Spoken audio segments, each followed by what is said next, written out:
A few months ago, I made several videos covering the Escape from Change development drama. I thought that was the end of it. It wasn't. Over the past few weeks, a few people approached me independently, each of them telling remarkably similar stories. Normally, I dismiss something like this as internet drama.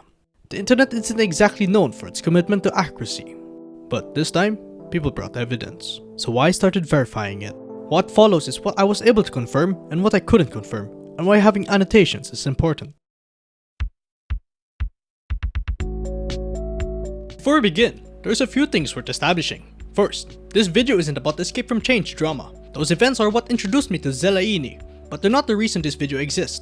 Second, the material shown here comes from a document I assisted in verifying. I'm not its original author, so if I couldn't verify a claim, an on-screen annotation will indicate that. There are numerous allegations and surrounding stories surrounding Zellanie, particularly relating to Escape from Change. Rather than covering all of them, this video focuses solely on the document I was invited to cover, review, and verify.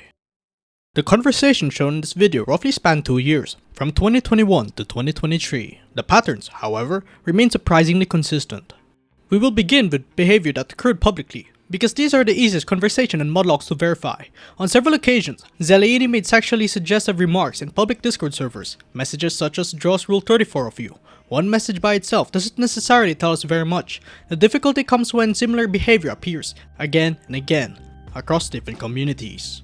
The more concerning materials comes from direct messages. The document contains 4 conversations involving Zellanie. 2 of them, however, are more significant. The first conversation involves a minor I'll refer to as Ultra. From the material available to me, I wasn't able to find a message where Ultra explicitly states his age. However, stated in the document describes him as a minor at the time.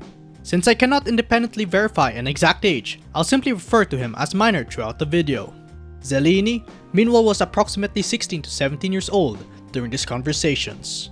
The conversation begins with what appears to be an image being sent, then immediately deleted. When Ultra later asks about it, Zellanie denies ever sending it.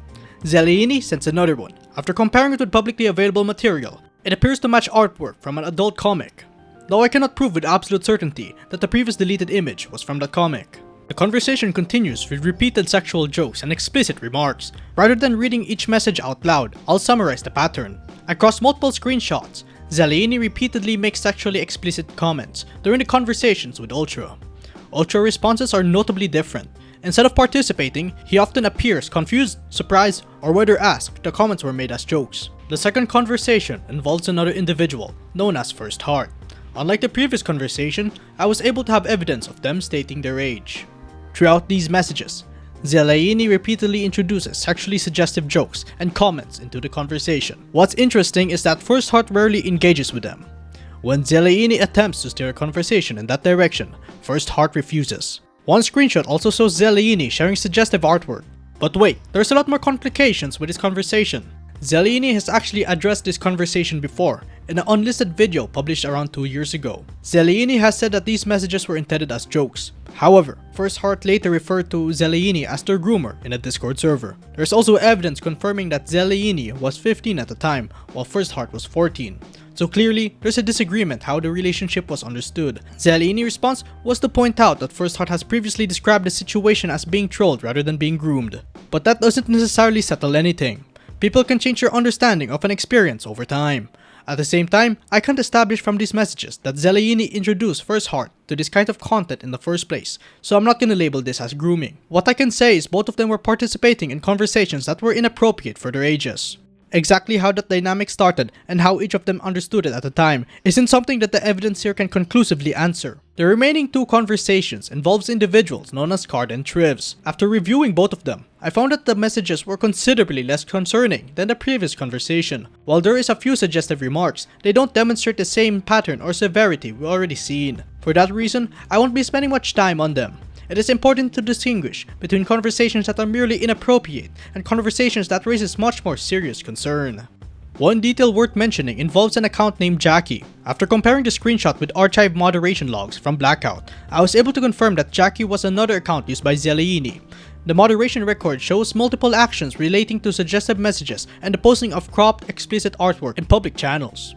By themselves, moderation logs don't prove every allegation made in this video. What they do provide is additional context that similar concerns has already been raised at the time. One section of the document discusses Zellenie's Roblox avatars. Several of them featured exaggerated or suggestive proportions. However, after looking through it further, I found that she has already stopped using these avatars and made an effort to remove them.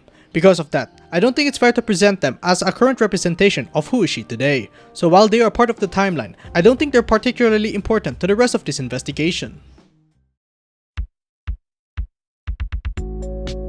And that's where the document ends. The remaining pages consist of largely personal statement explaining why the author chose to cut ties with Zellanie. Throughout this video, I tried to separate what I could verify from what I couldn't. Some claims were supported by chat logs, others weren't.